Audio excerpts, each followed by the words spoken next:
नमस्कार साथियों, history with Vijay sir YouTube channel पर आप सबका हार्दिक स्वागत। हम देख रहे हैं राजस्थान का इतिहास, और राजस्थान के इतिहास में हमारा जो टॉपिक चल रहा है वो है गुर्जर प्रतिहार वंश। आज हम गुर्जर प्रतिहार वंश से संबंधित उज्जैन, जालोर और कन्नौज के शासकों का अध्ययन करने जा रहे हैं। बड़े महत्वपूर्ण शासक हैं, विभिन्न कंपटीशन में यहाँ से क्वेश्चन पूछे जाते हैं। इससे संबंधित हमने 2 वीडियो पहले देख लिए हैं। राजपूतों की उत्पत्ति से संबंधित सामान्य सिद्धांत और इनके जो प्रमुख शासक हैं, इनके संस्थापक, उनके बारे में हमने देख लिया है।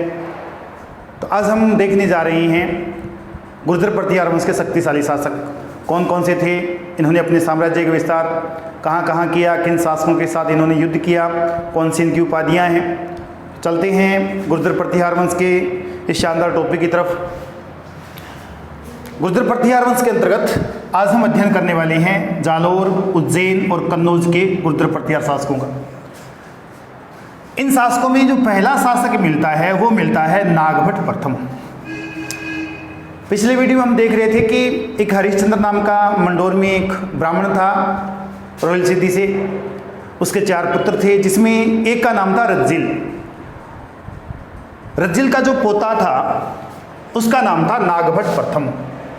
नागभट्ट प्रथम ने सबसे पहले मेड़ता को अपनी राजधानी बनाया था।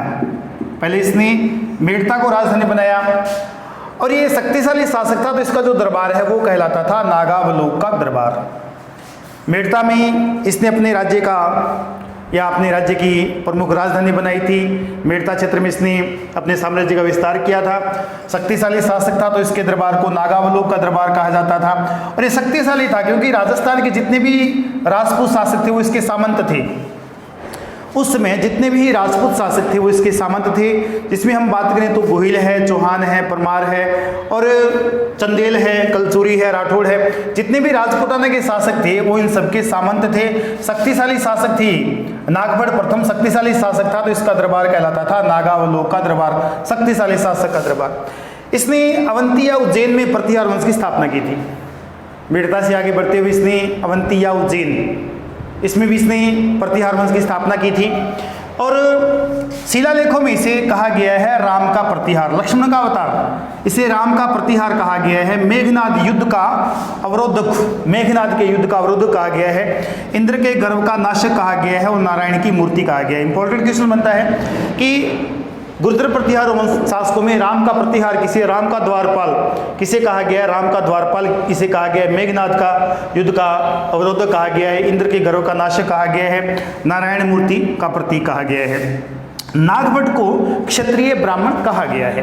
वह क्षत्रिय जो ब्राह्मण वंश से हैं, इसे क्षत्रिय ब्राह्मण भी कहा गया है। इंपॉर्टेंट रहता है क्वेश्चन ये गुर्जर प्रतिहार वंश में क्षत्रिय ब्राह्मण किसे कहा गया है? इस शाखा को रघुवंशी प्रतिहार भी कहा गया है। राम के वंशज रघुवंशी प्रतिहार भी कहा गया है। राजस्थान के प्रसिद्ध इतिहासकार है डॉक्टर दशरथ शर्मा। डॉक्टर दशरथ शर्मा ने इसकी राजधानी जो बताई है वो बताई है जालोर। जालोर में दुर्ग का निर्माण भी दशरथ शर्मा के अनुसार ये बताया गया कि जालोर दुर्ग का निर्माण भी नागभट्ट प्रथम ने किया था। और दशरथ शर्मा ने इसकी राजधानी बताई है जालोर, क्योंकि जालोर के शक्तिशाली शासक थे। इसने अरब आक्रमणों का प्रतिरोध किया था। अरब आक्रमणकारी जिन्होंने भारत में हमले किए थे उनका इन्होंने शानदार तरीके से प्रतिरोध किया था। ग्वालियर अभिलेख में इसे नारायण व मलेच्छों का नाशक कहा गया है। ग्वालियर प्रशस्ति मिहिर भोज की ग्वालियर प्रशस्ति में से नारायण व मलेच्छों का नाशक कहा है। अरब लेखक है अल बिलादुरी, इसने इसका विवरण दिया है कि शक्तिशाली शासक था सिंध का अबू नसीम, जिसने यहाँ पे हमला किया था। उसका मुकाबला हुआ था इससे, नागभट्ट प्रथम से, वो परास्त हुआ था। तो ये विवरण देता है अल बिलादुरी।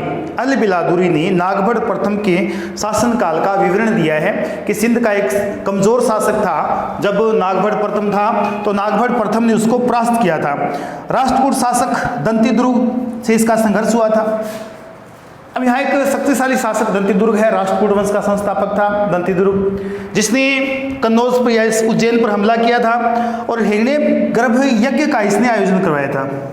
उज्जैन में इसने हिरण्यगर्भ यज्ञ का आयोजन करवाया था। और कहा जाता है कि दंती दुर्ग ने जब उज्जैन में हिरण्यगर्भ यज्ञ का आयोजन करवाया था तो उस यज्ञ में द्वारपाल का काम किया था नागभट्ट प्रथम ने।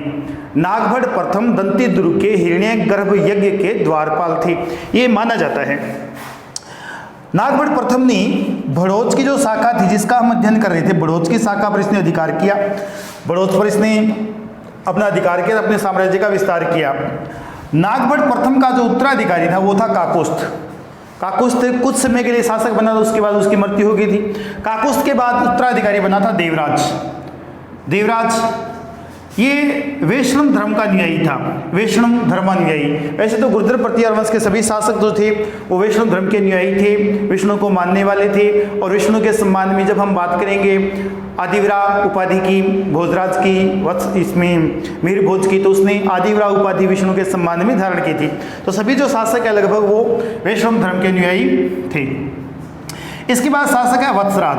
वत्सराज शासनकाल है 783 से 795। इसे गुर्जर प्रतिहार वंश का वास्तविक संस्थापक कहा जाता है क्योंकि इसने कन्नौज पर अधिकार कर लिया था और कन्नौज एक शक्तिशाली उस समय राज्य था और भारत का मुख्य व्यापारी केंद्र बिंदु भी था। उत्तर भारत का मुख्य व्यापारी केंद्र बिंदु था कन्नौज, जिस पर इसने अधिकार किया था।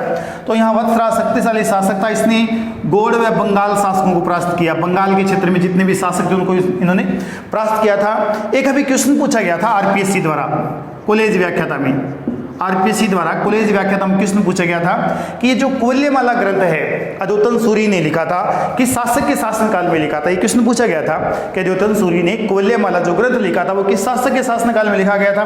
तो शासक थे वत्सराज। अद्योतन सूरी ने कोल्यमाला ग्रंथ की रचना भीनमाल जालोर में की थी। तो अद्योतन सूरी के समय जो शासक थे वो थे वत्सराज। और ये क्वेश्चन आरपीएससी ने कॉलेज व्याख्याता में पूछा था। इसके बाद एक प्रसिद्ध जैन आचार्य हुए हैं जिनसेन, जिन्होंने 783 ईस्वी के आसपास पुस्तक लिखी थी हरिवंश पुराण। जैन आचार्य जिनसेन द्वारा हरिवंश पुराण की रचना भी वत्सराज के शासनकाल में की गई थी। तो यहाँ दो पुस्तकें विशेष जो कंपटीशन में बहुत बार पूछी गई है, जैन आचार्य जिनसेन की पुस्तक हरिवंश पुराण है और अद्योतन सूरी कोल्यमाला है। और ये हरिवंश पुराण जैन धर्म से संबंधित पुस्तक है।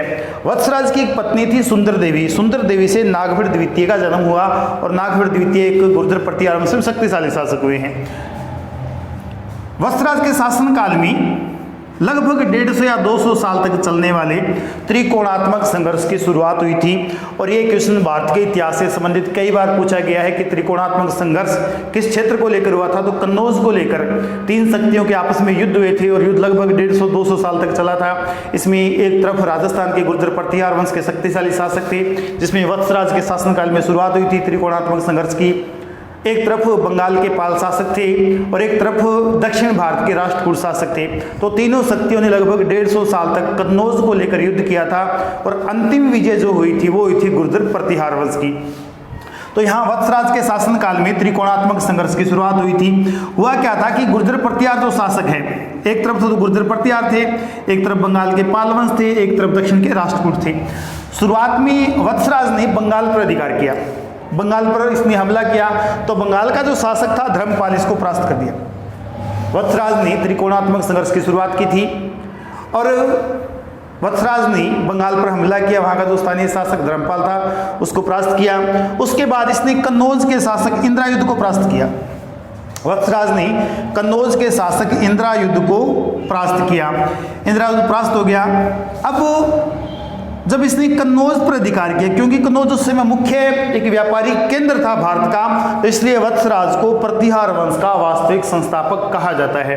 अगर संस्थापक की बात करें कि गुर्जर प्रतिहार वंश का संस्थापक, तो संस्थापक रहता है नागभट्ट प्रथम, जिसने अपने अस्थायी राज्य स्थापित किया था। उज्जैन को इसने अपनी राजधानी बनाया था। और वास्तविक संस्थापक शक्तिशाली शासक वो रहता है वत्सराज, जिन्हें गुर्जर प्रतिहार वंश का वास्तविक संस्थापक कहा जाता है। अब ये जो वत्सराज है इसने मध्य भारत में एक शक्तिशाली जाति रहा करती थी, भंडी जाति। जोधपुर अभिलेख में इसकी हमें जानकारी मिलती है कि मध्यकालीन राजपूताना की एक शक्तिशाली जाति थी भंडी जाति, जिसको वत्सराज ने परास्त किया था। इसका समकालीन जो शासक था राष्ट्रकूट शासक वो था ध्रुव। ध्रुव इसके समकालीन शासक था। ये हमें जानकारी मिलती है, एक अभिलेख मिला है राधनपुर से, एक मिला है वाणी डिंडोरी। राधनपुर और वाणी डिंडोरी अभिलेख से हमें ये जानकारी मिलती है कि राष्ट्रकूट शासक ध्रुव ने वत्सराज पर हमला किया था, कन्नौज के शासक वत्सराज पर हमला किया था। इस युद्ध में वत्सराज परास्त हुआ था। वत्सराज परास्त होने के बाद राजस्थान के मरुस्थल की तरफ चला गया था, रेगिस्तान में आगे निकल गया था, बड़ौच की तरफ, गुजरात की तरफ निकल गया था। और आगे बढ़ते हुए इसने इंदिरा युद्ध को, सॉरी, चक्रा युद्ध को कन्नौज का शासक बनाया, क्योंकि इससे पहले वत्सराज वहाँ का शासक था, तो वत्सराज को उसने परास्त किया ध्रुव ने, और इसने चक्रा युद्ध को शासक बनाया। आगे बढ़ते हुए उसने गंगा यमुना दोआब में पाल वंश के शासक धर्मपाल को परास्त किया। और जब ये वापस गया तो यहाँ से उसने गंगा और यमुना के 2 चिन्ह हैं। जब वापस गया था ध्रुव, राष्ट्रकूट शासक ध्रुव वापस गया था अपने राज्य में, तो वहाँ उसने जाने के बाद जो युद्ध हुआ था, गंगा यमुना दोआब का युद्ध हुआ था, धर्मपाल के विरुद्ध युद्ध हुआ था, तो अपने विजय प्रतीक के रूप में गंगा यमुना के चित्र या चिन्ह अपने राज प्रतीक में शामिल किए थे। ये जो जानकारी मिलती है, ये मिलती है हमें सूरत और संजन अभिलेख से। सूरत और संजन अभिलेख से जानकारी मिलती है कि ध्रुव ने गंगा व यमुना के चिन्हों को अपने राज चिन्ह में शामिल किया। इसके बाद ध्रुव वापिस चला गया। उसके बाद धर्मपाल ने चक्रा युद्ध को परास्त किया।